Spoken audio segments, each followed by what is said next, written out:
বাড়ি তো নয় পাখির বাসা, ভ্যান্না পাতার ছানি, একটুখানি বৃষ্টি হলেই গড়িয়ে পড়ে পানি। পল্লী কবি জসীমউদ্দিনের আসমানি কবিতায় আমরা খোঁজ পাই এই ভ্যান্না গাছের। হ্যাঁ, আমার ঠিক মাথার উপরে যে গাছটি দেখতে পাচ্ছেন এটি সেই ভ্যান্না গাছ। এটি যদিও গ্রামে অনেক বেশি সুপরিচিত এবং এর আরেকটি নাম হচ্ছে ভেরেন্ডা। তো আমরা বাজার থেকে ক্যাস্টর অয়েল কিনে ব্যবহার করে থাকি। ক্যাস্টর অয়েল চুলের জন্য অনেক উপকারী, আমাদের ত্বকের জন্য বা স্কিনকে কোমল করতে সাহায্য করে। ক্যাস্টর অয়েল আমরা এটা জানি। ক্যাস্টর অয়েল তৈরির মূল উপাদান কিন্তু এই ভ্যান্না বীজ বা ভ্যান্না ফল। এছাড়া রয়েছে ভ্যান্না গাছের আরো অনেক বেশি উপকারিতা।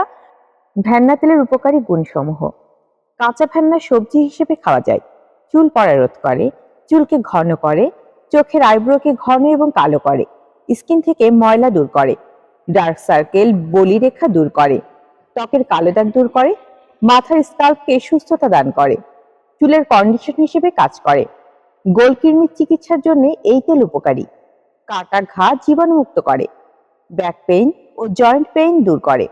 আধুনিক ফার্মা কোম্পানিতে বিভিন্ন মেডিসিন তৈরিতে ভ্যান্না তেল একটি গুরুত্বপূর্ণ ভূমিকা রাখছে, যেমন অ্যান্টিফাঙ্গাল, আলসার চিকিৎসায়, ত্বকের ক্যান্সার প্রতিরোধ করতে।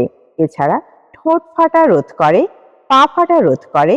বায়োফুয়েল হিসেবে ভ্যান্নার তেল সাশ্রয়ী, এয়ারক্রাফটের জ্বালানি হিসেবে ব্যবহৃত হয়। প্রথম বিশ্বযুদ্ধে রোটারি মেশিনের ইঞ্জিন অয়েল হিসেবে ব্যবহৃত হয়েছিল ভ্যান্নার তেল। এই তেলে রয়েছে ভিটামিন ই, মিনারেল, প্রোটিন এবং অন্যান্য পুষ্টি উপাদান। গর্ভাবস্থায় দাগ দূর করতে ব্যবহৃত হয়, চোখের ছানি পড়া দূর করতে ব্যবহৃত হয়, ফোড়া সারাতে এই তেল দারুণ কার্যকরী। গায়ের আঁচল দূর করতে এই তেলের অসাধারণ গুণ রয়েছে। ভ্যান্না গাছ মোটামুটি 15 থেকে 20 ফুট পর্যন্ত লম্বা হয়। বর্তমানে বিভিন্ন তেল আমরা ব্যবহার করছি, এর মধ্য থেকে হারিয়ে গিয়েছে ভ্যান্না তেলের ব্যবহার, হারিয়ে যাচ্ছে গ্রাম থেকে ভ্যান্না গাছও। কিন্তু একটা সময় দেখা যেত যে গ্রামে অনেক বেশি ভ্যান্না গাছের দেখা মিলতো, যেটা এখন খুবই কদাচিৎ দেখা মেলে। তো আমি চলার পথে ভ্যান্না গাছের দেখা পেলাম, তাই আপনাদের সাথে শেয়ার করলাম।